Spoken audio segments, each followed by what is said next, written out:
Hello students, welcome back to the next video of business study. आज के इस class में हम लोग बात करने वाले हैं 12th क्लास का एक chapter that is financial market और उसका एक important topic that is money market, है ना। इससे पहले हम लोग फाइनेंशियल मार्केट के बारे में डिस्कस कर चुके हैं। साथ ही साथ टाइप्स ऑफ फाइनेंशियल मार्केट में हम लोग देखे कि दो तरीके का टाइप्स होता है, capital market and money market. और आज हम लोग पहले मनी मार्केट स्टार्ट करेंगे, देन हम लोग आने वाले वीडियोज में कैपिटल मार्केट के बारे में चर्चा करेंगे। तो basically capital market market financial market की बात करें तो फाइनेंशियल मार्केट के बारे में आपको बताए थे कि फाइनेंशियल मार्केट वो मार्केट होता है जहां पर फाइनेंशियल सिक्योरिटीज का लेन देन होता है, जहां पर कंपनी को अगर पैसे का जरूरत पड़ता है और दो लोग होते हैं जनरली इकोनॉमी में, सेवर एंड बोरोवर। तो फाइनेंशियल मार्केट वो प्लेटफॉर्म है जहां पर सेवर अपना इन्वेस्टमेंट बोरोवर को देते हैं जिनको पैसे का नीड होता है बेसिकली। ठीक है। अच्छा, टाइप्स की बात करें तो दो टाइप्स है, capital market and money market. अगर बिजनेस को लॉन्ग टर्म फंड चाहिए यानी कि 1 साल से अधिक समय के लिए चाहिए तो वो जाएगा कैपिटल मार्केट की ओर। कैपिटल मार्केट में जो इंस्ट्रूमेंट्स हैं उसको यूज करेगा। कैपिटल मार्केट में जिस तरीके से फंड अरेंज होता है उस मोड से फंड अरेंज करेगा। मगर अगर इन्वेस्टर को 1 साल से कम समय के लिए चाहिए यानी कि लेस देन 1 ईयर और लेस देन 1 ईयर के लिए चाहिए, इन दैट केस वो मनी मार्केट की ओर जाएगा। मनी मार्केट जो है वो शॉर्ट टर्म फंड के लिए जाना जाता है और बेसिकली यहाँ 1 साल से कम समय के लिए ही फंड अरेंज होता है। तो अगर वैसा इन्वेस्टर जो 1 साल से कम समय के लिए इन्वेस्ट करना चाहता है उसके लिए बेस्ट ऑप्शन है ये मनी मार्केट। एंड जो फाइनेंस जो बोरोवर जो इंडस्ट्रियलिस्ट को 1 साल से कम समय के लिए पैसा चाहिए, कई बार ऐसा होता है जब इंडस्ट्रियलिस्ट को बिजनेसमैन को कम समय के लिए पैसा चाहिए होता है। जैसे खास करके बैंक की बात करें तो बैंक की बात करें ना तो कभी कभी क्या होता है बैंक के साथ कि बैंक में डिपॉजिट कम आ रहा है मगर बोरोवर बहुत ज्यादा आ रहे हैं। जैसे मान लीजिए हम एक बैंक चला रहे हैं तो मेरा काम क्या है, मीडिएटर का काम है। हम क्या करते हैं, फंड लेते हैं अपने कस्टमर से, अपने अकाउंट होल्डर से फंड लेते हैं और किसी को लोन के तौर पे बांट देते हैं। तो जो भी मेरे पास डिपॉजिट्स आता है जनरली हम लोन के तौर पे बांट देते हैं। मगर अभी ऐसा सिचुएशन है कि डिपॉजिट आ ही नहीं रहा मगर बोरोवर बहुत सारे हैं। उस केस में क्या होगा, ऐसा सिचुएशन हमेशा नहीं रहता।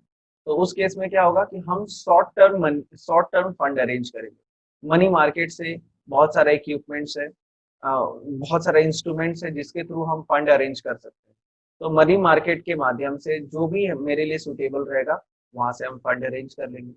मेरा कैश क्रंच का प्रॉब्लम भी सॉर्ट आउट हो जाएगा और प्लस जो बोरोवर आए हैं मेरे पास जो हमसे लोन लेना चाहते हैं हम उसको लोन भी दे देंगे।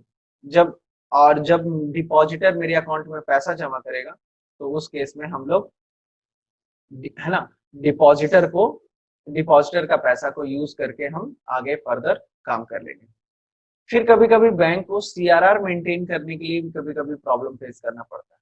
तो सीआरआर मेंटेन करने के लिए भी कभी कभी बैंक जो है वो शॉर्ट टर्म फंड अरेंज करती है। सेकेंड, फिर कभी कभी क्या होता है कि जो बिजनेसमैन जो इंडस्ट्रियलिस्ट होते हैं उनको भी शॉर्ट टर्म के लिए रिसेशन फेस, मंदी का दौर आता है, मान लीजिए 1 महीने का, 1 वीक का, है ना। ऐसा सिचुएशन आ गया कि कैश क्रंच हो गया, जनरली होता नहीं पर हो गया। उस केस में उनको हेल्प करता है। ठीक है। फ्लोटेशन कॉस्ट, वर्किंग कैपिटल का रिक्वायरमेंट अचानक से बढ़ गया। अब वर्किंग कैपिटल का रिक्वायरमेंट बहुत ज्यादा बढ़ गया फॉर सर्टेन पीरियड, एकदम सीमित समय के लिए। तो उस रिक्वायरमेंट को भी फुलफिल करने के लिए बिजनेसमैन मनी मार्केट की ओर जाते हैं। तो बेसिकली ये फंडा रहता है आपका कि क्यों आखिर मनी मार्केट का नीड होता है और कब लोग जो है बिजनेसमैन या फिर बोरोवर ये फंड अरेंज करना चाहते हैं मनी मार्केट के माध्यम से। तो चलिए और आगे बढ़ते हैं और शुरू करते हैं सीखने और सिखाने की प्रक्रिया।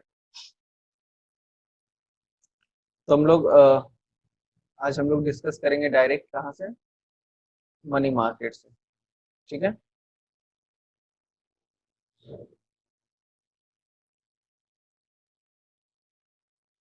जैसा कि आपको हम बताए हैं कि मनी मार्केट जो है बेसिकली शॉर्ट टर्म के लिए होता है। तो पहले वही आपसे चर्चा करेगा और उसके बाद फिर उसके इंस्ट्रूमेंट्स जो हैं उसके बारे में हम लोग चर्चा करेंगे एक एक करके। तो देखिए क्या कह रहा है, जो डिस्कस किए वही चीज यहाँ पे लिखा हुआ है। Money market is the market for short term fund mean for use of the period up to 1 year, है ना, एक साल तक के लिए जनरली जाना जाता है। Generally money market is the source of finance for working capital. और जाहिर सी बात है भाई, आप एक साल के लिए पैसा अरेंज करके आप फिक्स्ड इन्वेस्टमेंट नहीं करोगे, जब भी करोगे तो वर्किंग कैपिटल या फिर फ्लोटेशन कॉस्ट वगैरह जो होता है, छोटा मोटा एक्सपेंसेस, उस पे भी आप खर्च करते हो, है ना। Transaction of money market include lending and borrowing of cash for the short term and also sale and purchase of security having 1 year or which get redeemed within 1 year, है ना। जनरली मनी मार्केट में क्या होता है, cash का लेन then होता है एक साल से कम समय के लिए, या फिर सिक्योरिटीज का भी लेन देन होता है, और उस सिक्योरिटीज का वैल्यू कितना होता है, लेस देन 1 ईयर, है ना। विद इन 1 ईयर वो मैच्योर कर जाता है वो security paper. Money market is not a fixed geographical area. आपको जैसा कि पता है भाई, दोनों की बात करें, capital market, money market, financial market की भी बात करें, तो इसका कोई ज्योग्राफिकल लोकेशन नहीं होता। मार्केट का मतलब ये नहीं कि मार्केट है, but it constitutes all the organisation and institution which deals with the short term डेब्ट, है ना। हर वो ऑर्गेनाइजेशन जो शॉर्ट टर्म डेब्ट, एक साल से कम समय के लिए लोन देने का काम करता है, जैसे म्यूचुअल फंड वाले, LIC वाले, इन लोग के पास इतना सारा पैसा रहता है, तो इन लोग करते क्या है, जो बिजनेसमैन को नीड रहता है, बिजनेस अपॉर्चुनिटी फाइंड आउट करता है, देखता है कि हाँ अभी इस कंपनी को नीड है, हम हायर रेट पे देंगे, और डील फाइनल हो जाता है तो उतना फंड ट्रांसफर कर देता है, और तय समय पे वो फंड अरेंज भी कर लेता है। तो general insurance corporation, UTI, LIC, commercial bank, ये सब सारे लोग क्या करते हैं, इसमें इन्वॉल्व रहते हैं जनरली, म्यूचुअल फंड्स वगैरह भी। तो ये जो इंस्ट्रूमेंट बेचा जाता है और जिन इंस्टीट्यूशन के द्वारा बेचा जाता है, सबको मनी मार्केट का कॉन्स्टिट्यूएंट्स बोलते हैं, यानी कि मनी मार्केट इन्हीं लोग से बनता है। हर वो लोग जो इन्वॉल्व हैं उन्हीं के माध्यम से मनी मार्केट का डेवलपमेंट होता है, ना कि इसका कोई ज्योग्राफिकल लोकेशन है, जैसा कि कल चर्चा किए थे हम लोग। द कॉमन इंस्टीट्यूट्स आर, कौन कौन इसमें इन्वॉल्व है, RBI हमारा, SBI, other commercial bank, LIC, life insurance corporation, general insurance corporation, unit trust of India, UTI, etcetera. Many of these institution deal with the, है ना, टेलीफोन एंड फैक्स ऑनली। बस phone करिए आपके account में transfer. जैसे मान लीजिए simple सा फंडा है, आरबीआई को पाइनियर ऑफ द बैंक बोला जाता है, बैंक ऑफ बैंक। मान लीजिए SBI को SLR मेंटेन करने में प्रॉब्लम हो रहा है, कैश का शॉर्टेज हो गया। SBI पहले अपने हर ब्रांच का अपना अपना CRR SLR होता है, हर ब्रांच का होता है। अब मान लीजिए चौक पे जो ब्रांच है, ठीक है, उसको CRR मेंटेन करने में पैसा घट रहा है, तो पहले अगल बगल के बैंक से अरेंज करेगा। अगर वहां पर भी अवेलेबल नहीं है तो अदर बैंक से अवेलेबल अरेंज करेगा, यानी कि HDFC, ICICI, है ना। तो मान लो HDFC देने के लिए रेडी हो गया, चलिए सर 2 दिन के लिए हम दे देंगे। SBI बोला कि सर 2 दिन के लिए हमको 1 करोड़ रुपया चाहिए CRR मेंटेन करना। HDFC ट्रांसफर कर दिया तो 2 दिन का इंटरेस्ट चार्ज करेगा, तो ये क्या हो गया, मनी मार्केट। अब HDFC भी नहीं दे रहा है तो फिर RBI के पास अप्रोच करेगा।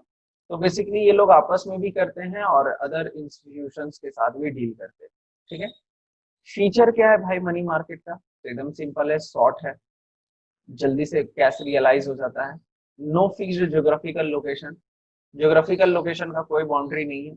Major institution involve in money market कौन कौन है, RBI, LIC, commercial bank. Common instrument, अच्छा कॉमन इंस्ट्रूमेंट जनरली क्या क्या इसमें यूज होता है, तो कॉल मनी यूज होता है, ट्रेजरी बिल होता है, कॉमर्शियल पेपर होता है, कॉमर्शियल डिपॉजिट है, कॉमर्शियल बिल। सर इसका क्या मतलब है सर, तो चलिए एक एक करके हम लोग इसी के बारे में चर्चा करेंगे। कॉल मनी क्या होता है, ट्रेजरी बिल क्या होता है, सर्टिफिकेट, कॉमर्शियल पेपर क्या होता है, certificate of deposit, commercial bill, ये सब क्या होता है, बेसिकली इसके बारे में एक एक करके चर्चा करेंगे। और आज के क्लास में बस इतना ही हम लोगों को पढ़ना है कि इंस्ट्रूमेंट ऑफ मनी मार्केट जो है वो क्या है। सबसे पहले आपका कॉल मनी। कॉल मनी, इसका एग्जांपल 2-3 बार हम ले चुके, अभी आज ही लिए।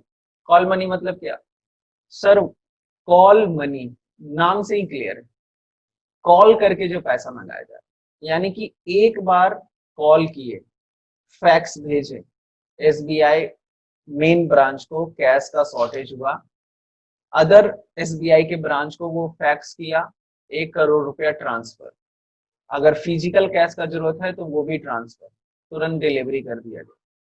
तो जब आप ऑन कॉल पैसा मंगाते हैं, वो भी वेरी शॉर्ट पीरियड के लिए, इवन जानते हो 1 से 2 दिन के लिए होता है। कॉल मनी में सुबह में पैसा मंगाए, शाम में पैसा लौटा दिए, इसको कहते हैं कॉल मनी। ठीक है, तो जनरली यहाँ पर क्या होता है, जनरली यहाँ पे शॉर्ट ड्यूरेशन के लिए आपका कॉल मंगाया जाता है। ठीक है, देखिए क्या कह रहा है, जब, अच्छा ये कब होता है सर, तो जब बैंक को वेरी शॉर्ट पीरियड के लिए कैश क्रंच फेस करना पड़ता है, उस समय टेम्पोररी शॉर्टेज जब होता है, उस समय ये इंस्ट्रूमेंट यूज किया जाता है, कॉल मनी। देखते हैं क्या कह रहा है, द मनी बोरोड और lend on demand for a short period which is generally 1 day. अब ऐसा नहीं है कि एक ही दिन वैलिडिटी होता है, वैलिडिटी 2 दिन भी हो सकता है, 10 दिन भी हो सकता है, मगर जनरली एक दिन के लिए भी होता है। यहाँ Sunday and the other holiday are excluded for this purpose, और संडे एंड अदर हॉलीडे जो होता है छुट्टी का, उसको एक्सक्लूड करते हैं क्योंकि उस पर इंटरेस्ट नहीं लेते। Mostly bank use call money when one bank faces temporary shortage of cash, then the bank with surplus cash lends to bank in shortage for 1 or 2 days। जिसके पास सरप्लस कैश होता है वो उसको हैंड ओवर कर देता है। Call money called inter bank call money. अब देख रहे हो यहाँ पे एक बैंक से दूसरे बैंक में ट्रांसफर हो रहा है, एक बैंक से दूसरे बैंक में ट्रांसफर हो रहा है, तो इसको हम लोग क्या बोल देते हैं, inter bank call money transfer, है ना। ऐसा क्यों, इंटर कॉल देखिए, call money is called inter bank call money market. ऐसा क्यों, क्योंकि जनरली ये सब जो कॉल मनी है ना, बैंक वाले ज्यादातर यूज करते हैं आपस में अपना जो नीड है उसको मेंटेन करने के लिए। But even other organisation such as insurance company, mutual fund companies etcetera also deal with the call money. अब मान लीजिए बैंक के पास पैसा नहीं है, कोई भी बैंक से अप्रोच नहीं हो पा रहा है, आरबीआई भी मना कर दे रही है ना, उस केस में आप आरबीआई म्यूचुअल फंड के पास अप्रोच कर सकते हैं, या फिर बार बार आरबीआई क्यों, आप एलआईसी के पास भी अप्रोच कर सकते हैं, ऐसा कोई एज सच कंपल्सन नहीं है। तो बेसिकली अदर कंपनीज भी इन्वॉल्व होती हैं, डिपेंडिंग कि आप किससे पैसा अरेंज कर रहे हैं। It is the market over telephone. इसको मार्केट ओवर टेलीफोन क्यों बोला जा रहा है, क्योंकि कॉल पे भी काम हो जाता है। म्यूचुअल फंड किसी फर्म को, जो mutual fund assets management company है, उसको फोन किए, भाई 50 करोड़ रुपए का सीआरआर मेंटेन करना, आप भेजिए एक दिन के लिए, ट्रांसफर हो गया, मेंटेन हो गया। The maturity period of call money are extremely shorter and varies from 1 day to 15 day, and its liquidity is just next to cash, और इसका लिक्विडिटी एकदम जस्ट कैश की तरह माना जाता है। कैश की तरह क्यों माना जा रहा है, क्योंकि भाई अगर 2 दिन में आपका, जैसे मेरे पास पैसा है, हम किसी को दिए और 2 दिन में कैश में कन्वर्ट हो जाएगा, वो वापस से मेरे पास 2 दिन में आ जाएगा, तो हम इसको इन्वेस्टमेंट नहीं बोल सकते, हम इसको कैश ही बोलेंगे। अब 2 दिन के बाद वापस आ ही जाएगा तो इन्वेस्टमेंट थोड़ी बोलेंगे। ठीक है, अब यही एग्जांपल आपको दे रहा है फिर से। Most of the time bank require call money to meet the minimum requirement of CRR. The interest paid on call money called call rate. अच्छा, जो इंटरेस्ट दिया जाता है, जो भी बोरोवर है वो जो भी इंटरेस्ट देगा उसको बोलेगा call rate. It is very volatile rate which varies from day to day and sometimes from hour to hour. अब चूंकि एक दिन की बात होती है तो यहाँ पे घंटों के लिए भी चार्ज लग जाता है, 1 घंटा आप डिले किए तो 1 घंटे का चार्ज होगा। There is an inverse relation between the rate and interest of call money and other securities. When the interest of call money increases, other security become cheaper, है ना। कॉल मनी का जब interest increase होता है, जैसे generally देखिए यहाँ पर सिंपल सा फंडा है, वेरी शॉर्ट पीरियड के लिए आप फंड अरेंज कर रहे हो, तो जनरली रेट ऑफ इंटरेस्ट ना थोड़ा हाई चार्ज कर लिया जाता है। ठीक है ना। अब बताओ 6% के हिसाब से अगर हम लोन देंगे और वो भी एक दिन के लिए, तो क्या इंटरेस्ट मिलेगा? एकदम नॉर्मल सा इंटरेस्ट मिलेगा। तो इसलिए बेसिकली कॉल मनी में ना रेट ऑफ इंटरेस्ट थोड़ा हायर होता है। ठीक है, तो ये आपका सिंपली कॉल मनी में हम लोग एक बार क्रिप्स करके आपको समराइज कर दे रहे हैं, बहुत चीज सीख लिए।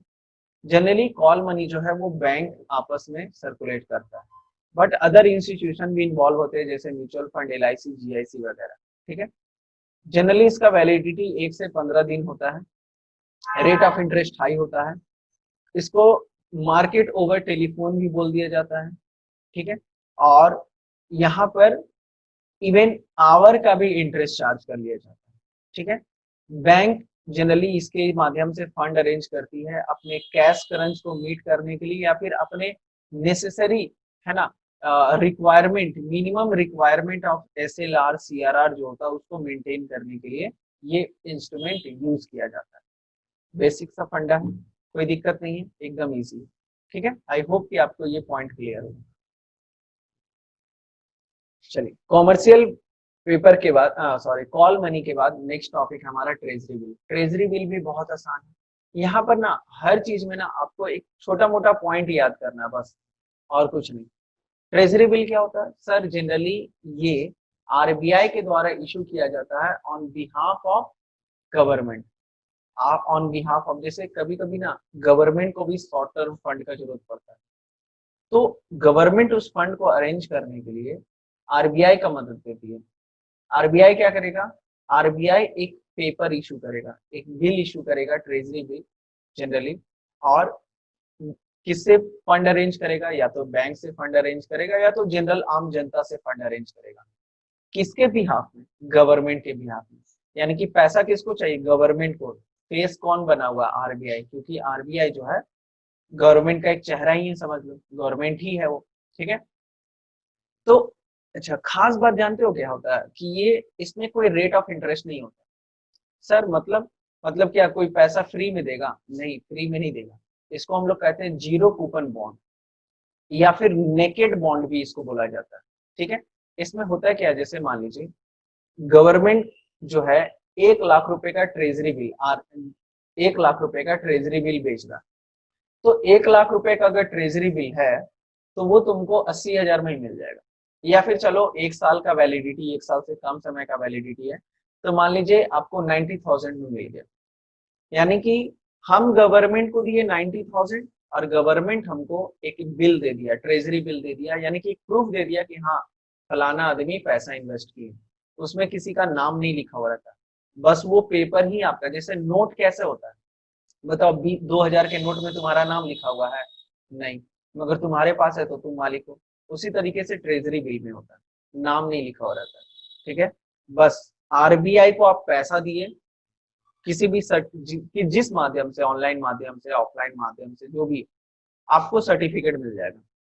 ठीक है, अब 1 साल का मान लीजिए वैलिडिटी है, आप 90,000 दिए, 1 साल के बाद जब वो मैच्योर करेगा, आप वो सर्टिफिकेट सरेंडर कर दीजिए और आपको 1 लाख रुपए मिलेगा। तो ये जो बीच का गैप है, इसी को हम लोग क्या बोलते हैं? इंटरेस्ट, या फिर उस बंदे का इनकम। तो अभी तक आपको क्या बताया ट्रेजरी बिल में? सर ये गवर्नमेंट के बिहाफ में RBI के द्वारा इशू होता है, और जनरली इसका वैलिडिटी है जो है 14 डेज से 364 डेज रहता है। ये आपको याद रखना पड़ेगा। ठीक है, और ये जीरो कूपन बॉन्ड होता है, यानी कि आप जितना इन्वेस्ट करते हैं उस जो ट्रेजरी बिल का वैल्यू रहता है ना, उससे कम आपको पेमेंट करना पड़ता है। अगर ट्रेजरी बिल का वैल्यू 1 लाख रुपीज है, तो हो सकता है कि आपको 90,000 पे करना पड़ा। तो बीच का जो डिफरेंस है ना, आप दिए 90,000, आपको मिल रहा है 1 लाख रुपीज, तो जाहिर सी बात है जो गैप है वो आपका क्या हो जाएगा? इनकम हो जाएगा। और इस माध्यम से देखें तो बेसिकली यहाँ पर किसी भी तरीके का रेट ऑफ इंटरेस्ट नहीं रहता है, तो that is why it is considered as zero coupon bond. ठीक है, तो देखते हैं क्या कह रहा है। Treasury bills are issued by RBI on behalf of the government of India. These bills enable the government to get short-term borrowing as these bills are sold to bank and general public. Generally bank भी खरीद लेती है, mutual fund भी खरीद लेते हैं, general public भी खरीदती है। These bills are negotiable instrument. Sir negotiable क्यों होता है? देखो निगोशिएबल इसलिए कह रहे हैं क्योंकि जनरली फ्रीली ये ट्रांसफरेबल है। अब फ्रीली ट्रांसफरेबल क्यों है sir?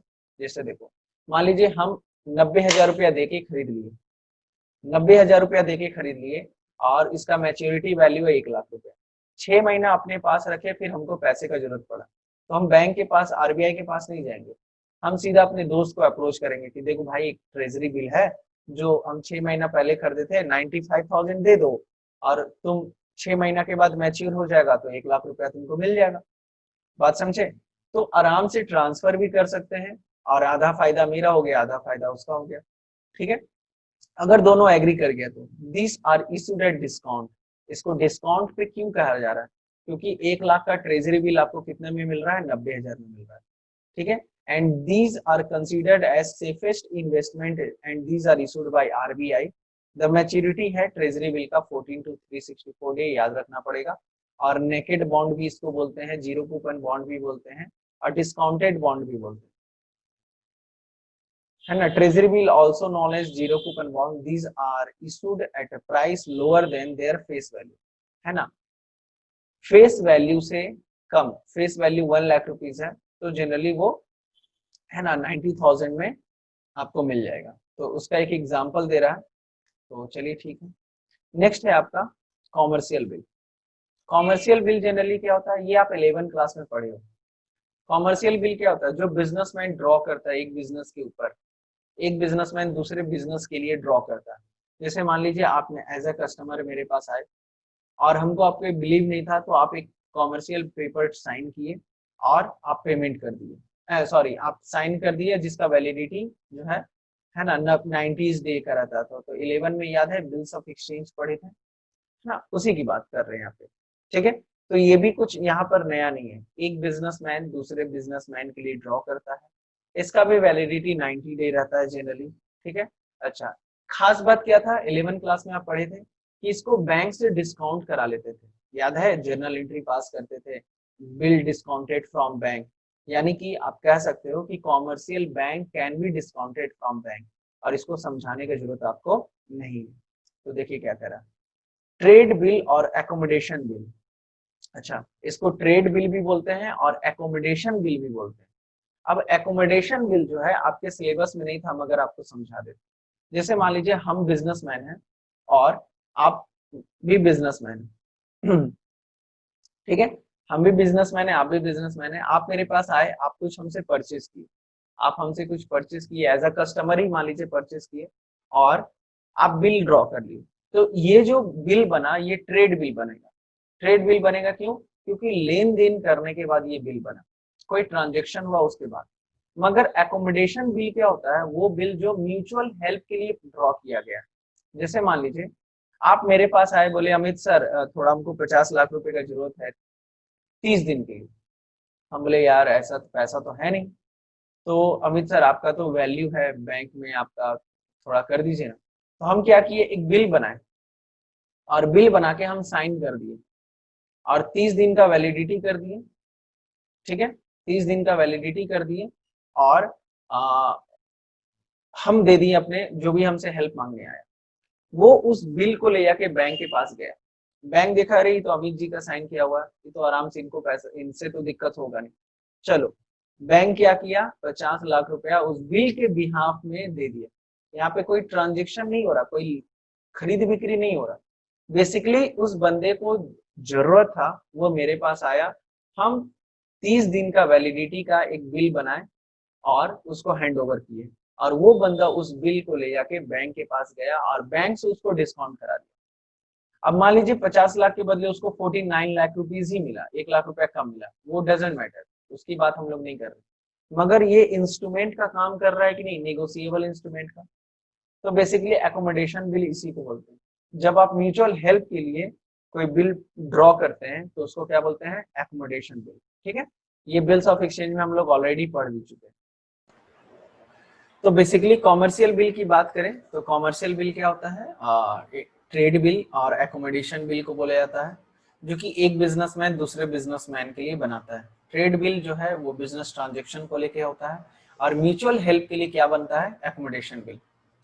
These are common instrument used in credit sale and purchase. आप जानते हो these have short term maturity, generally 90 day, and can be discounted with the bank even before the maturity date, है ना।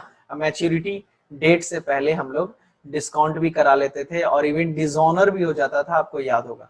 these are negotiable instrument and can easily be transferable, और ये किसी और को ट्रांसफर भी कर सकते थे। याद था, जर्नल एंट्री पास करते थे, ए बी को दिया, बी सी को दिया, सी जेड को दिया, और जेड जाके डिस्काउंट करा लिया, और डिस्काउंट कराने के बाद डिसऑनर हो गया, है ना, याद होगा आपको। The drawee of the on bill honour of the bill on due date, है ना, ऑनर करता है यानी कि पेमेंट करता है, यानी कि जो ड्रॉवी है, ड्रॉवी मतलब जो साइन कर रहा है बंदा, जो पैसा देने वाला है, वो बंदा बिल के ड्यू डेट पे उसको ऑनर करता है। ऑनर मतलब क्या है, यहाँ पे मीट करना, टाइम पे मीट करना, यानी कि पेमेंट करना। A trade bill is nothing but written acknowledgement of the debt where, है ना, where the market maker or drawer instruct to direct the payee or drawee to make the payment within the fixed period, है ना। जहां पर trade bill क्या है, generally एक instruction है, जहां पर मेकर जो है इंस्ट्रक्ट करता है ड्रॉवी को कि भाई आप सर्टेन डेट पे पेमेंट कर दोगे। The drawee accept the bill and becomes liable to make the payment on due date, और ड्रावी जो है साइन करके वो अपना लाइबिलिटी जनरेट कर देता है और तय समय पे बिल का पेमेंट भी करता है।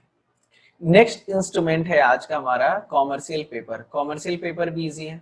कॉमर्शियल पेपर क्या होता है, तो देखो ये थोड़ा सा आपको ध्यान रखना पड़ेगा। ये कॉमर्शियल पेपर जो है ना, जनरली फर्स्ट टाइम इशू किया गया था 1990 में, है ना, और ये प्रोमिसरी नोट के द्वारा है, और ये जनरली अनसिक्योर्ड होता है ना। अनसिक्योर्ड कहने का मतलब, जैसे देखिए किसी कंपनी को मान लीजिए पैसा चाहिए, ठीक है, वो कॉमर्शियल पेपर इशू किया, उस कॉमर्शियल पेपर का एक वैल्यू है ना, और जनरली इसका वैलिडिटी रहता है 15 दिन से 1 साल। अब मान लीजिए हम एक कंपनी चला रहे हैं और हमको पैसे का जरूरत है, हम कॉमर्शियल पेपर इशू किए, रेट ऑफ इंटरेस्ट मेंशन कर दी कि चलो भाई जो भी पैसा इन्वेस्ट करेगा 12% का इंटरेस्ट मिलेगा उसको, ठीक है। तो अब कंपनी क्या करेगी, उसको मार्केट में पब्लिश करेगी, पब्लिक जनता खरीदेगा, मगर ये अनसिक्योर्ड होता है। अनसिक्योर्ड कहने का मतलब किसी भी तरीके का कोलेटरल नहीं है, यानी कि कल को अगर कंपनी डिफॉल्ट करता है तो अगर कंपनी का एसेट्स बिका और पैसा बचा तो मिलेगा, अदरवाइज नहीं मिलेगा। मगर सिक्योर्ड है, कोई प्रॉपर्टी से सिक्योर्ड है, कोई कोलेटरल से सिक्योर्ड है, उस केस में क्या होता है कि आपको उस प्रॉपर्टी को बेच के पैसा मिल जाएगा, ठीक है। तो इसको अनसिक्योर्ड कैटेगरी में रखा गया है, यानी कि यहाँ पर किसी भी तरीके का कोलेटरल देने का जरूरत नहीं है। तो उस केस में क्या है, मान लीजिए ये, अच्छा सर कंपनी को क्यों जरूरत पड़ता है, तो कुछ भी हो सकता है, जैसे मशीन खरीदने के लिए हो गया, न्यू प्लांट सेटअप करना है, और शॉर्ट टर्म के लिए पैसे का जरूरत है, तो किसी भी पर्पस के लिए फंड का रिक्वायरमेंट हो सकता है, ठीक है।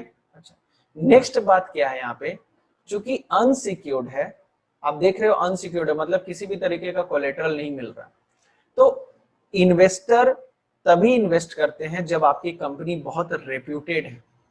अब जैसे बताइए, मार्केट में आप नया नया कंपनी स्टार्ट किए हैं और कॉमर्शियल पेपर बेचना चालू करेंगे, तो हो सकता है कि आपका नहीं बिके, मगर आप रेप्यूटेड कंपनी लाइक एप्पल हो गया, है ना, टाटा इंडस्ट्री हो गया, माइक्रोसॉफ्ट हो गया, गूगल हो गया, है ना, तो ये सब, हिंदुस्तान यूनिलीवर हो गया, तो ये सब कंपनी जो है आईटीसी रेप्यूटेड कंपनी है ना, आदित्य बिरला ग्रुप हो गया, तो ये सब company generally commercial paper issue करेगी, तो इसका इजीली बिक जाएगा। अच्छा, याद आया इससे कंपनी से कि एप्पल का जो वैल्यूएशन है वो $2 ट्रिलियन हो चुका है। मतलब $2 ट्रिलियन। अभी इंडिया का जीडीपी कितना है, इंडिया का जीडीपी है $3 ट्रिलियन, है ना, $3 ट्रिलियन है इंडिया का जीडीपी अप्रॉक्स, एग्जैक्टली भी नहीं है।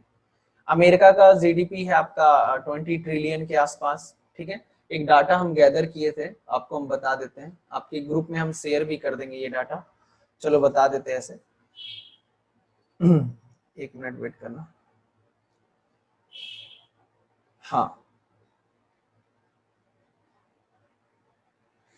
यूएस का जीडीपी का 21 ट्रिलियन डॉलर है ना। यूरोपियन यूनियन का, ईयू का, है ना, 19, चाइना का 14, जापान का 5 ट्रिलियन है, जर्मनी का भी 5 ट्रिलियन है, और इंडिया का 3 ट्रिलियन है ना। सतीश, चलो बहुत अच्छी बात है, सतीश सर अगर भेजे हैं तो 3 ट्रिलियन डॉलर है आपका इंडिया का। अच्छा, अगर बात करें एप्पल की, तो एप्पल का मार्केट वैल्यूएशन है 2 ट्रिलियन डॉलर हो चुका है। इससे पहले Saudi Aramco oil, crude oil excretion company है, पेट्रोलियम में ये अपना बिजनेस इन्वॉल्व करके रखी है, सऊदी सरकार का, सऊदी गवर्नमेंट की ये कंपनी है। इससे पहले पहला कंपनी जो था जो 2 ट्रिलियन वैल्यूएशन को हिट किया था वो था सऊदी अरामको। फिर अभी जो कोरोना का कहर आया उसके वजह से उसके कंपनी का वैल्यूएशन घट गया, और साथ ही साथ वो 2 ट्रिलियन के कैटेगरी से नीचे आ गया। अब इकलौता कंपनी, दुनिया का सबसे महंगा कंपनी कौन है? एप्पल, जो 2 ट्रिलियन डॉलर को हिट किया है। बात समझे? अच्छा, इसका खास बात क्या है? इसका खास बात यह है कि बाबू इंडिया का टोटल जीडीपी है 3 ट्रिलियन, इंडिया का टोटल जीडीपी है 3 ट्रिलियन, और अमेरिका का एक इकलौता कंपनी एप्पल, उसका अकेले का पूरा मार्केट वैल्यूएशन है 2 ट्रिलियन। बात समझ में आ रहा? आने वाले समय में हो सकता है अगर इंडिया ग्रो नहीं किया, इंडिया का जीडीपी ग्रो नहीं किया, 3 ट्रिलियन पे ये स्टक कर गया, तो 1 से 1.5 से 2 साल के बाद एप्पल का जो मार्केट वैल्यूएशन है इंडिया के जीडीपी से भी ज्यादा हो जाएगा। और ऑलरेडी एप्पल का मार्केट वैल्यूएशन बहुत सारे कंट्रीज से ज्यादा है, बहुत सारी कंट्रीज के जीडीपी के मुकाबले एप्पल का वैल्यूएशन ज्यादा है। बात समझे? यानी कि समझ में आ रहा है आपको कि एप्पल का क्या मार्केट वैल्यूएशन है, 2 ट्रिलियन डॉलर। ठीक है, चलो फिर नेक्स्ट है आपका कॉमर्शियल पेपर। कॉमर्शियल पेपर बता रहे थे, तो जनरली वो कंपनी जो रेप्यूटेड कंपनी होता है वही जनरली कॉमर्शियल पेपर इशू करती है, और उन्हीं का बिकता भी है, अदरवाइज और किसी का नहीं। तो यहाँ पर 2-3 बातें आपको ध्यान में रखना है। 15 दिन से 1 साल का वैलिडिटी होता है, 1990 से स्टार्ट हुआ है, अनसिक्योर्ड होता है, और चूंकि अनसिक्योर्ड होता है इसलिए रेप्यूटेड कंपनी के द्वारा इशू किया जाता है। ठीक है, देखिए, the commercial paper was introduced in India 1990। It is unsecured promissory note issued by public and private. अच्छा, अब चाहे वो सरकारी कंपनी हो चाहे वो पब्लिक कंपनी हो, प्राइवेट कंपनी हो, दोनों इशू कर सकते हैं। Companies with fix maturity period 15 to 1 year, है ना। Since commercial paper are unsecured, so these can be issued by company having good reputation and credit worthiness. The commercial bank and mutual funds are the main investor of the commercial bank. और generally commercial paper में invest कौन करता है? तो mutual fund, LIC, GIC, bank जो है वो generally invest करते हैं। आम जनता इसमें इंटरेस्ट ज्यादा नहीं दिखलाती है। ठीक है, चलिए, क्योंकि इनसिक्योर्ड है ना, इनसिक्योर्ड है, और आम जनता जनरली इस तरीके में इन्वेस्टमेंट नहीं करती है। ठीक है, funds raise through the commercial paper used to meet flotation cost, और this is also known as bridge financing. Bridge financing मतलब एक गैप मिटाता है ये, इसलिए इसको ब्रिज फाइनेंसिंग बोला जाता है। फॉर एग्जाम्पल, फर्म वांट्स ये आपको एग्जाम्पल दे रहा है बेसिकली। ठीक है, to raise long term fund by issue of share debenture, the company will have to incur flotation cost, brokerage commission, है ना। जैसे देखिए यहाँ पे कह रहा है फ्लोटेशन कॉस्ट, तो फ्लोटेशन कॉस्ट आपको पता है शेयर इशू करने में जो खर्च होता है, तो शेयर इशू करने में जो खर्च होता है वो खर्च को मेंटेन करने के लिए कंपनी कॉमर्शियल पेपर, यानी कि कंपनी इतना गया गुजरा हो गया है कि भाई वो अपना फ्लोटेशन कॉस्ट भी मीट नहीं कर पा रहा, और उसके लिए पहले कॉमर्शियल पेपर इशू किया, उससे जो पैसा आया शेयर इशू किया, और शेयर इशू करके फिर वो जो पैसा आया कॉमर्शियल पेपर का रीपेमेंट कर दिया। ठीक है, चलिए, एंड लास्ट है आज का topic, that is certificate of deposit. Certificate of deposit क्या होता है? जनरली आपको पता है, जब आप कोई पैसा बैंक में जमा करते हो तो बदले में जो आपको डिपॉजिट का सर्टिफिकेट मिलता है that is considered as certificate of deposit, है ना। इसको अब इसमें खास बात क्या है कि जनरली बैंक इसमें ज्यादा इन्वॉल्व रहते हैं, ठीक है। 91 टू 65 365 डे का वैलिडिटी होता है, ठीक है। और ये निगोशिएबल इंस्ट्रूमेंट है, आप ये भी कह सकते हैं। तो जो ऊपर सीखे हैं उसी का इर्द गिर्द है, कोई अलग नहीं है। जैसे देखिए क्या कह रहा है, certificate of deposit, it is time और deposit which can be sold in the secondary market. अब जैसे मान लीजिए हम बैंक को पैसा दिए, बैंक हमको बदले में एक प्रूफ दिया डिपॉजिट सर्टिफिकेट। अब ये सर्टिफिकेट ऑफ डिपॉजिट मेरे पास है तो हम ओनर है, हम किसी और को बेच दिए हायर रेट पे तो वो ओनर हो गया। अब वो किसी और को बेच दिया, फिर वो किसी और को बेच दिया, जो भी अपना प्रॉफिट मार्जिन अपना एक्वायर करते हुए। तो इसको हम कह सकते हैं कि सर ये जो सर्टिफिकेट ऑफ डिपॉजिट है इजिली मार्केट में बेचा जा सकता है, सेकेंडरी मार्केट में। Only bank can issue certificate of deposit, generally bank issue करती है। It is a bearer certificate और document of title. Bearer certificate मतलब क्या, बियरर मतलब जो है जिसके पास है वो उसका मालिक है। मेरे पास है, जैसे 2000 का नोट मेरे पास है तो हम मालिक हैं, आपके पास है तो आप मालिक हो। It is also a negotiable instrument and can be transferred easily, और इजिली ट्रांसफर भी हो सकता है। जैसे 2000 का नोट कैसे ट्रांसफर कर सकते हैं उस तरीके से। Certificate of deposit issued by the bank against the deposit kept by the company and institution. अच्छा, सर्टिफिकेट ऑफ डिपॉजिट में जनरली कौन इन्वॉल्व होता है, इंस्टीट्यूशन और कंपनीज, आम जनता नहीं, ठीक है। मान लीजिए मेरी एक कंपनी है, मेरे कंपनी के पास पैसा है, हम अपना फंड 1 साल के लिए सर्टिफिकेट ऑफ डिपॉजिट के नाम पे जमा कर दिया, हमको सीडी मिल गया, इंटरेस्ट भी मिल रहा है। मान लीजिए कल को हमको पैसे का जरूरत पड़ेगा, हम किसी और कंपनी से बेच देंगे और बदले में उस फंड को हम अरेंज कर लेंगे। तो हाईली लिक्विड भी है, इन्वेस्टमेंट का इन्वेस्टमेंट भी हो गया और फंड का यूटिलाइजेशन भी हो गया। तो जनरली फाइनेंशियल इंस्टीट्यूशन और कंपनीज ये सब चीज यूज करती हैं। इसका वैलिडिटी 91 टू 1 ईयर होता है, 91 डे टू 1 ईयर होता है। This can be issued to individual, corporation, companies during the period of tight liquidity when the deposit growth is slow but demand for the credit is high। और generally इसका चलन कब होता है, जब deposit बहुत कम है, बैंक में डिपॉजिट बहुत कम है, तो बैंक जो है इस तरीके से फंड भी कभी कभी अरेंज करती है। और उस समय डिपॉजिट कम आ रहा है और डिमांड क्रेडिट का जो है, जो डिमांड है बहुत हाई है, मतलब लोग ज्यादा से ज्यादा लोन डिमांड कर रहे हैं मगर डिपॉजिट आ नहीं रहा।